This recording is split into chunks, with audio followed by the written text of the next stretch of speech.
اعوذ باللہ من الشیطان الرجیم بسم اللہ الرحمن الرحیم الف لام میم را تلک آیات الکتاب، یہ اللہ کی کتاب کی آیات ہیں، والذی انزل الیک من ربک الحق، اور جو چیز اے نبی آپ پر نازل کی گئی ہے آپ کے رب کی طرف سے وہ حق ہے، ولکن اکثر الناس لا یؤمنون، لیکن اکثر لوگ ایمان نہیں لاتے یا ایمان لانے والے نہیں ہیں۔ اللہ الذی رفع السماوات بغیر عمد ترونہا، اللہ ہے وہ کہ جو جس نے اٹھایا ہے آسمان کو بغیر ایسے ستونوں کے جنہیں تم دیکھتے ہو۔ یہ ساری جو بھی اس کائنات کے اندر جو بلندیاں ہیں کہیں کوئی ستون نہیں ہے، باہمی کشش کا ایک نظام ہے جس کی وجہ سے یہ تمام سیارے اور یہ ساری گیلیکسیز جو ہیں یہ قائم ہے، اپنے اپنے مدار میں ہر چیز ہے، لیکن کوئی ستون موجود نہیں ہے۔ ثم استوى علی العرش، پھر وہ متمکن ہوا عرش پر، وسخر الشمس والقمر، اور اس نے کام میں لگا دیا مسلسل سورج کو بھی اور چاند کو بھی، کل یجری لاجل مسمى، یہ سب کے سب چل رہے ہیں، ہر شے چل رہی ہے، کسی شے کے لیے یہاں کسی سکون کا اور قیام کا کوئی امکان ہی نہیں، ہر شے چل رہی ہے، ہر شے حرکت میں ہے۔ کل یجری لاجل مسمى، ہر شے چل رہی ہے ایک وقت معین تک کے لیے، ہر ایک کے لیے ایک مہلت ہے، مدت ہے، ہر گیلیکسی کا ایک وقت معین ہے، اسی طریقے سے ہر سٹار کی ایک زندگی ہے، ہر سٹار کے ساتھ پھر جو اس کے سورج ہیں ان کی زندگی ہے، اور سورج کے ساتھ اگر کوئی کنبہ ہے اس کا، جیسا کہ ہمارا یہ ہے سولر سسٹم، ان میں سے ہر ایک کی زندگی ہے۔ یدبر الامر یفصل الآیات، وہ تدبیر فرماتا ہے اپنے امر کی اور واضح کرتا ہے اور تفصیل بیان کرتا ہے اپنی آیات کی، لعلکم بلقاء ربکم توقنون، تاکہ تم اپنے رب کے ساتھ ملاقات پر یقین کرو۔ وَهُوَ الَّذِي مَدَّ الْأَرْضَ، اور اسی نے زمین کو کھینچ دیا، پھیلا دیا، وَجَعَلَ فِيهَا رَوَاسِيَ وَأَنْهَارًا، اور اس میں لنگر بھی ڈال دیے یعنی پہاڑ، وَأَنْهَارًا، اور ندیاں بہا دیں،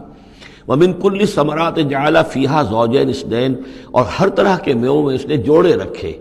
یہ آپ کو معلوم ہے نباتات کے عالم میں بھی میل اور فیمیل فلاورز ہوتے ہیں، یا ایک ہی فلاور ہے اس کا ایک میل حصہ بھی ہے فیمیل حصہ بھی ہے، تو زوجین کی جو نسبت ہے، مِن كُلِّ شَيْءٍ خَلَقْنَا زَوْجَيْن، یہ گویا کہ اللہ تعالیٰ نے اس عالم خلق کے اندر ایک قاعدہ کلیہ کے طور پر رکھا ہے۔ یغشی اللیل النہار، وہ ڈھانک دیتا ہے دن پر رات کو۔ ان فی ذلک لآیات لقوم یتفکرون، یقیناً اس میں نشانیاں ہیں تفکر کرنے والوں کے لیے، غور کرنے والوں کے لیے۔ وفی الارض قطع متجاورات، زمین میں ٹکڑے ہوتے ہیں، زمین کے قطعات ہوتے ہیں جو ایک دوسرے سے بالکل متصل ہوتے ہیں۔ وجنات، اور باغات ہوتے ہیں، من اعناب، انگور کے، وزرع، اور کھیتیاں ہوتی ہیں، ونخیل، اور کھجور کے درخت ہوتے ہیں، سنوان وغیر سنوان، کھجور کے درخت ایسے بھی ہوتے ہیں کہ دو تنے ایک ہی جڑ سے نکل رہے ہوں، اور ایسا بھی ہوتا ہے کہ ہر تنے کی اپنی جڑ ہو۔ یسقا بماء واحد، پھر انہیں ایک ہی پانی سے سیراب کیا جا رہا ہے۔ وَنُفَضِّلُ بَعْضَهَا عَلَى بَعْضٍ فِي الْأُكْلِ، اس کے باوجود ہم میں سے کسی کو کسی پر ذائقے میں، فصل میں تفصیل دے دیتے ہیں۔ ایک ہی جڑ سے دو کھجور کے درخت، ایک ہی پانی دیا جا رہا ہے، لیکن ایک درخت جو ہے اس کا پھل جو ہے کسی اور ذائقے کا، دوسرا کسی اور ذائقے کا ہے۔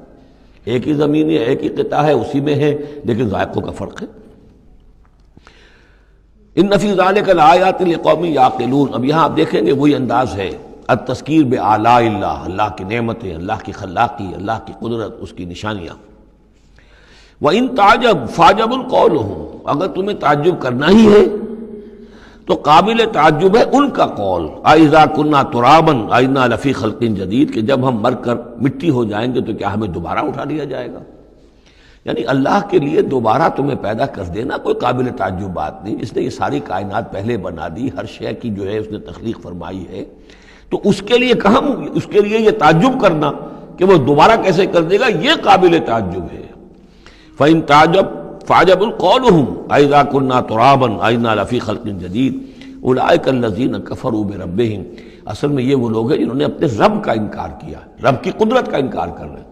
آخرت کا انکار کر رہے ہیں۔ کیسے ہو سکتا ہے؟ کیا مطلب ہے کہ اللہ نہیں کر سکتا؟ تو اللہ کے علی کل شیء قدیر ہونے کا انکار ہے۔ أُولَٰئِكَ الَّذِينَ كَفَرُوا بِرَبِّهِمْ وَأُولَٰئِكَ الْأَغْلَالُ فِي أَعْنَاقِهِمْ، اور یہی وہ لوگ ہیں کہ جن کے گردنوں میں طوق پڑے ہوئے ہیں، وَأُولَٰئِكَ أَصْحَابُ النَّارِ، اور یہ جہنمی ہیں، ہم فیہا خالدون، اس میں ہمیشہ ہمیشہ رہیں گے۔ وَيَسْتَعْجِلُونَكَ بِالسَّيِّئَةِ قَبْلَ الْحَسَنَةِ، اور یہ جلدی مچا رہے ہیں آپ سے برائی کی بھلائی سے پہلے۔ وہ جو کہتے تھے بڑی ہی جسارت کے ساتھ، ڈھٹائی کے ساتھ، لے آئیے عذاب، لے آئیے عذاب، تو برائی مانگ رہے ہیں۔ قد خلت من قبلہم المثلات، اور ان سے پہلے بہت سی مثالیں گزر چکی ہیں، بہت سی قومیں ہلاک ہو چکی ہیں۔ وَإِنَّ رَبَّكَ لَذُو مَغْفِرَةٍ لِلنَّاسِ، اور یقیناً آپ کا رب جو ہے وہ لوگوں کے حق میں معاف کرنے والا ہے، وہ دیر لگا رہا ہے، وہ تاخیر کر رہا ہے، وہ اس طرح کا حصی معجزہ نہیں دکھا رہا، یہ اس کی نرمی ہے، اس کی شان غفاری ہے۔ علی ظلمہم، ان کے ظلم کے باوجود اللہ تعالیٰ جو ہے ان کو معاف کر رہا ہے۔ وَإِنَّ رَبَّكَ لَشَدِيدُ الْعِقَابِ، اور یقیناً اللہ تعالیٰ آپ کا رب جو ہے وہ پھر سزا دینے میں بھی سخت ہے۔ وَيَقُولُ الَّذِينَ كَفَرُوا لَوْلَا أُنزِلَ عَلَيْهِ آيَةٌ مِّن رَّبِّهِ، وہی ایک دلیل ان کے پاس جو رہ گئی تھی جس کے سوا کوئی اور دلیل نہیں تھی، اور وہ کہتے ہیں یہ کافر کیوں نہیں اتاری گئی ان پر کوئی نشانی ان کے رب کی طرف سے، کوئی حصی معجزہ کیوں نہیں دکھایا محمد نے صلی اللہ علیہ وسلم۔ انما انت منذر ولکل قوم ہاد، تو اے نبی آپ جان لیجئے آپ ہیں بس خبردار کر دینے والے، آپ ہیں بشیر ہیں، نذیر ہیں، آپ کا کام تبلیغ ہے، ابلاغ ہے، تذکیر ہے، باقی ہر قوم کے لیے ہم نے ہادی بھیجے ہیں، اسی طرح آپ کو ہم نے ان کے لیے بھیجا، ان کی ہدایت کے لیے۔ صدق اللہ العظیم۔